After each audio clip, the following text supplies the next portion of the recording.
I've been asked to deliver the first message today, and wanted to begin by looking at the Declaration of Independence.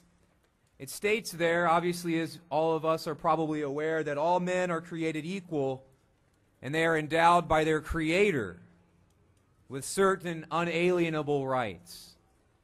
By their Creator.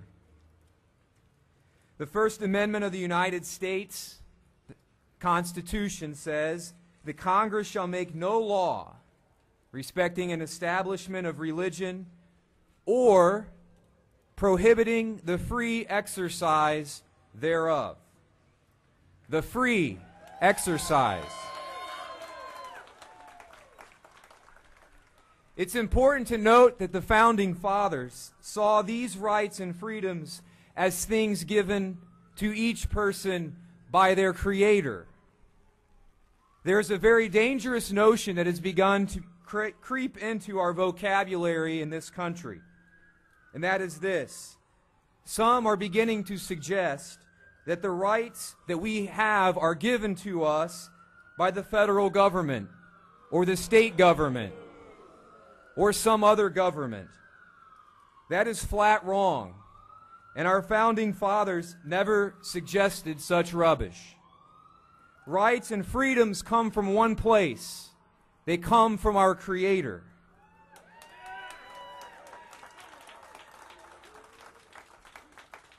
The church has loudly supported around the world the establishment of democracies.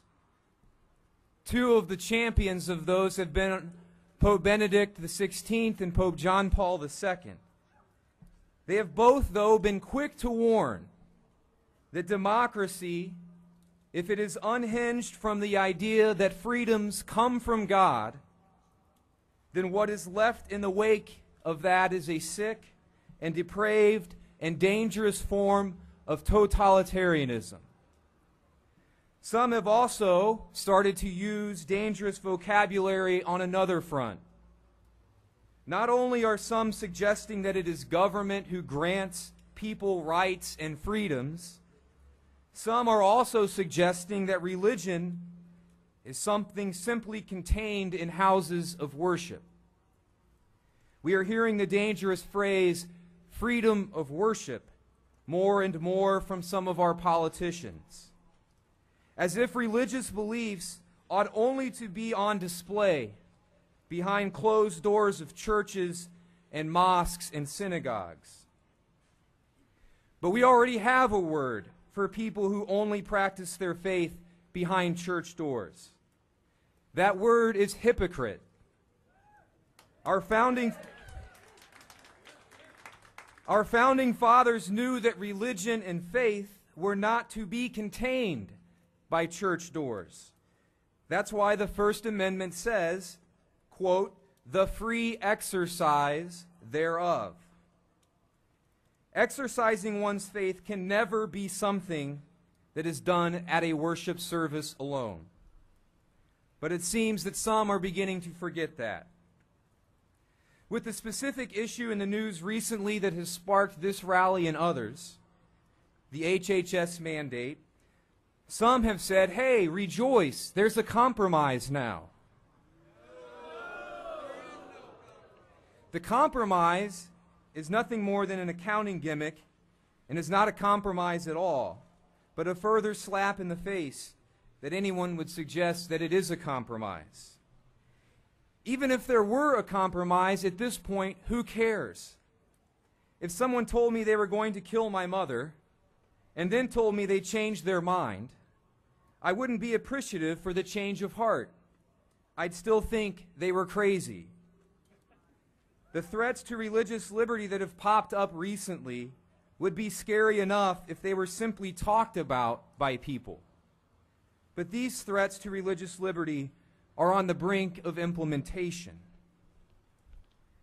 It has become clear to me and to all of us here that we stand at a very important crossroads in this nation, and many important decisions lie ahead. I think when most of us hear news of what is going on around the world and in our country, we can be easily overwhelmed and we can be easily convinced that we are powerless. But I've realized something. I have a say, and you have a say, and we all have a say.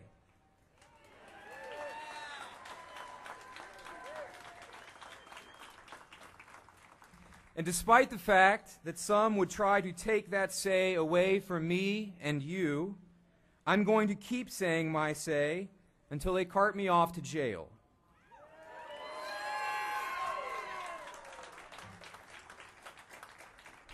And I say this, enough.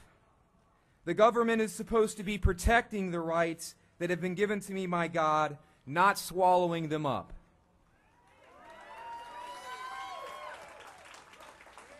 Almost 1 year ago, at Conseco Fieldhouse, I had the honor and the privilege of eulogizing Officer David Moore, who died defending those liberties. I cannot believe that he gave his life for what is now going on in our country, and we need to remember the sacrifice that so many continue to make for us, protecting those freedoms that have been given to us by God.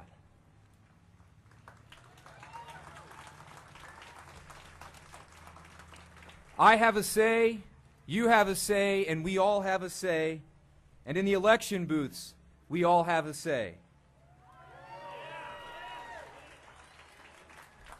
We stand at a crossroads.